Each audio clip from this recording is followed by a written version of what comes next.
മീനച്ചിലാർ പുനർജനി കർമ്മസമിതിയുടെയും വിവിധ സംഘടനകളുടെയും നേതൃത്വത്തിൽ ചേർപ്പുങ്കലിൽ മീനച്ചിലാറും തീരവും വൃത്തിയാക്കുകയും ജലകായികമേള നടത്തുകയും ചെയ്തു.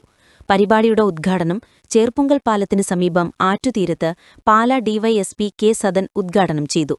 Kidangoor panchayat president advocate E M. Binu അധ്യക്ഷനായിരുന്നു. ചേർപ്പുങ്കൽ മാർസ്ലീവ ഫെറോന പള്ളി വികാരി റവറന്റ് ഫാദർ മാത്യു തെക്കേൽ ശുചിത്വ സന്ദേശം നൽകി. കേണൽ മാമൻ മത്തായി നദീസംരക്ഷണ പ്രതിജ്ഞ ചൊല്ലി.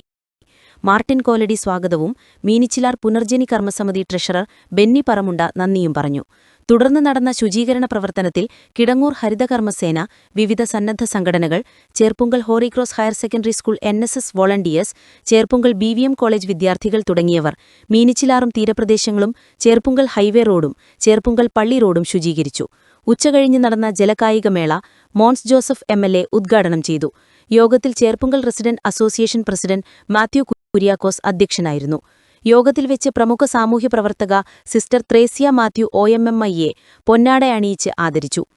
ജില്ലാ പഞ്ചായത്ത് മെമ്പർ ജോസ്മോൻ മുണ്ടക്കൽ, ബ്ലോക്ക് പഞ്ചായത്ത് അംഗം മേഴ്സി ജോൺ, മീനച്ചിലാർ പുനർജനി കർമ്മസമിതി പ്രസിഡന്റ് സാബു എബ്രഹാം, സംഘാടക സമിതി convener Philip Thomas Madathil, Meenachilar Punarjani vice president Abdulla, joint secretary Sreejith Pala, Kidangoor ഗ്രാമപഞ്ചായത്ത് മെമ്പർമാരായ Bobby Mathew, Thomas Maliyekkal, Mini Jerome തുടങ്ങിയവർ സംസാരിച്ചു.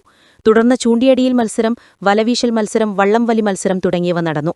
നാട്ടുകാർക്ക് കൊട്ടവഞ്ചി സവാരിയും ഡിങ്കി സവാരിയും മറ്റ് ജലവിനോദങ്ങളും സംഘാടകർ ഏർപ്പെടുത്തിയിരുന്നു. ശുചീകരണ പ്രവർത്തനത്തിൽ ശേഖരിച്ച പ്ലാസ്റ്റിക് മാലിന്യങ്ങൾ ഹരിതകർമ്മസേനയ്ക്ക് കൈമാറി. വേറിട്ട വള്ളംവലി മത്സരത്തിൽ സെന്റ് തോമസ് കോളേജ് പാല 1ാം സ്ഥാനവും മുത്തോലി കിങ് 2ാം സ്ഥാനവും നേടി. വിജയികൾക്ക് വൈകിട്ട് നടന്ന സമാപന യോഗത്തിൽ സമ്മാനങ്ങൾ വിതരണം ചെയ്തു. ചേർപ്പുങ്കൽ റെസിഡന്റ് അസോസിയേഷൻ, കിടങ്ങൂർ ഗ്രാമപഞ്ചായത്ത്, Saint Thomas college Pala, Cherpunkal public library, AKCC Cherpunkal unit എന്നീ സംഘടനകളും പരിപാടിക്ക് നേതൃത്വം നൽകി.